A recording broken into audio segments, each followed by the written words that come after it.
नमस्कार, मघी न्यूज देख रहे हैं आप। मैं हूं आपके साथ स्नेहा। बता दें आपको कि पिछले कई दिनों से नीट छात्रा कांड का मामला जो है काफी तुल पकड़े हुए था। लगातार छात्रों के द्वारा प्रदर्शन किया जा रहा था और घर वालों की तरफ से मांग की जा रही थी कि उनकी जो बेटी है उसको मांग मिले। सबसे पहले पुलिस की कार्रवाई उसमें की गई, उस मामले में एसआईटी का गठन किया गया। उसके बाद से पूरा जो मामला है वो सीआईडी को सौंप दिया गया। उसके बाद से फिर परिजनों को डीएसपी के घर पे बुलाया गया, बातचीत हुई। उसके बाद से लगातार परिजन ने यह आरोप लगाया था कि पुलिस जो है वो पैसे खाकर बैठी हुई है और वो हमारी बेटी को न्याय नहीं दिला सकती है, जिसके बाद से यह पूरा मामला जो है सीबीआई के हाथ में दे दिया गया है।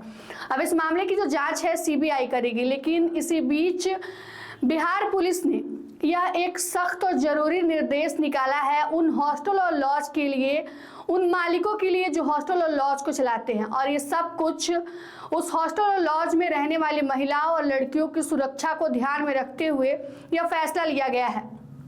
एक प्रेस विज्ञप्ति जारी की गई है जिसमें तमाम उन बिंदुओं पर चर्चा की गई है कि अगर कोई लॉज या फिर हॉस्टल खोलता है तो उन्हें किन किन प्रावधानों को मानना होगा, किन किन चीजों का, किन किन नियमों का पालन करना होगा। इस खबर में आपको हम बताते हैं विस्तार से कि आखिर बिहार पुलिस ने क्या वह फैसला लिया है जो उस हॉस्टल और लॉज में रहने वाली लड़कियों को सुरक्षा और उनके स्वास्थ्य को ध्यान में रखते हुए लिया गया है। एक एक बिंदुओं पर विस्तार से आपको नजर डालते हुए पूरी बात को बताते। देखिए, सबसे पहले अनिवार्य पंजीकरण और सत्यापन इसमें निर्धारित किया गया है। पंजीकरण प्रत्येक थाना क्षेत्र में संचालित गर्ल्स हॉस्टल या फिर लॉ संबंधित एक पंजी थाने में अनिवार्य रूप से संचालित की जाएगी, जिसमें संबंधित छात्रावास का पूर्ण विवरण अंकित किया जाएगा। उक्त पंजी में संधारण और दायित्व संबंधित थाने में कार्यरत महिला हेल्प डेस्क के प्रभारी पदाधिकारी को सौंपा जाएगा।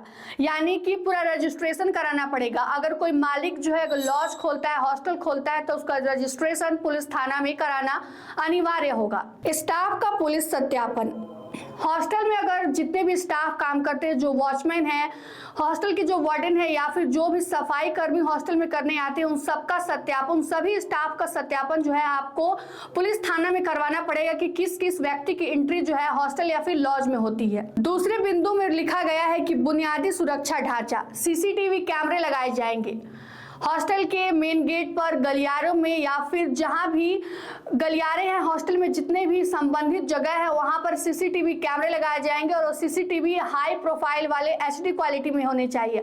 साथ ही साथ उसमें विजुअल और ऑडियो दोनों ही होने चाहिए। इसके बाद से हॉस्टल में लाइट व्यवस्था होनी चाहिए, यानी कि प्रकाश हर कोने कोने में बल्ब लगे होने चाहिए ताकि छात्राओं को कहीं आने जाने में दिक्कतों का सामना ना करना पड़ सके।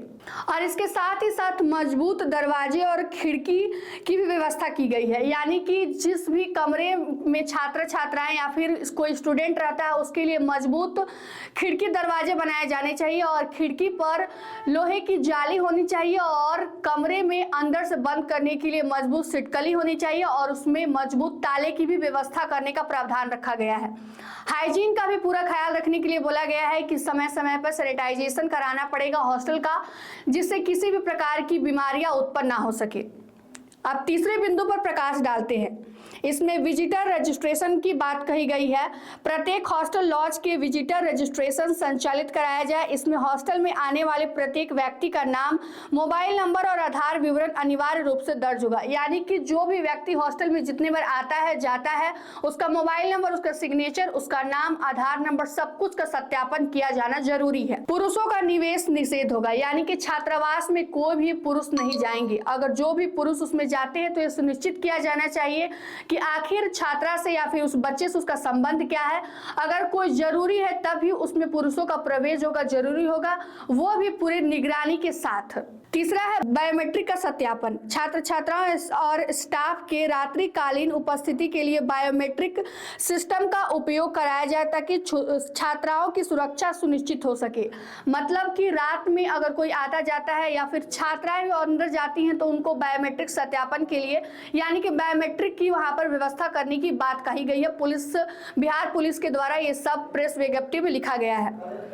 चौथे बिंदु पर बात करें तो इमरजेंसी और हेल्पलाइन नंबर की। इमरजेंसी नंबर है रिसेप्शन और कॉमन एरिया में स्थानीय थाना, महिला हेल्प डेस्क, अभय ब्रिगेड के सदस्यों एवं राष्ट्रीय आपातकालीन नंबर 112 के पोस्टर लगाए जाए तथा हॉस्टल के स्टाफ, छात्रा और अन्य आपातकालीन अवस्था संदिग्ध स्थिति में उक्त नंबरों से संपर्क कर संबंधित सूचना देने हेतु परामर्श किया जाए।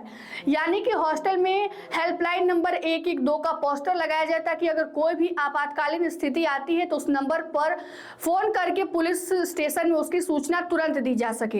हेल्पलाइन नंबर 112 इंडिया ऐप और वुमेन सेफ्टी फीचर्स के संबंध में छात्र छात्राओं स्टाफ से अवगत कराया जाए। यानी कि जितने भी रूल और रेगुलेशन बनाए गए हैं पूरे स्टाफ और छात्र छात्राओं से उसके बारे में उसकी जानकारी स्पष्ट रूप से दी जाए कि क्या क्या प्रावधान किए गए हैं। आखिरी और पांचवी बिंदु पर बात करें तो प्रत्येक हॉस्टल लॉज में कम से कम एक महिला वार्डन की उपस्थिति 24/7 अनिवार्य रूप से होनी चाहिए। यानी कि 24 घंटे लॉज में अगर कोई गर्ल्स लॉज है तो उसमें 24 घंटे एक लेडीज लॉज यानी कि जो वार्डन है उसकी उपस्थिति उसमें जरूरी होनी चाहिए। छात्रा की तबीयत खराब होने पर किसी भी संदिग्ध गतिविधि की स्थिति में वार्डन द्वारा तुरंत अभिभावक और स्थानीय पुलिस को इसकी सूचना देना अनिवार्य होगा। अचानक से अगर किसी छात्रा की तबीयत बिगड़ती है तो इसकी सूचना सबसे पहले उसके अभिभावक को और साथ ही साथ पुलिस स्टेशन में कराना जरूरी होगा। आपको बता दें कि संबंधित थानाध्यक्ष अपने अधीनस्थ महिला हेल्प डेस्क एवं अभय ब्रिगेड के सहयोग से हॉस्टल लॉज में उपयुक्त व्यवस्था सुनिश्चित करने तथा क्षेत्र भ्रमण में क्रम में छात्रावासों पर सतत निगरानी बनाए रखेंगे।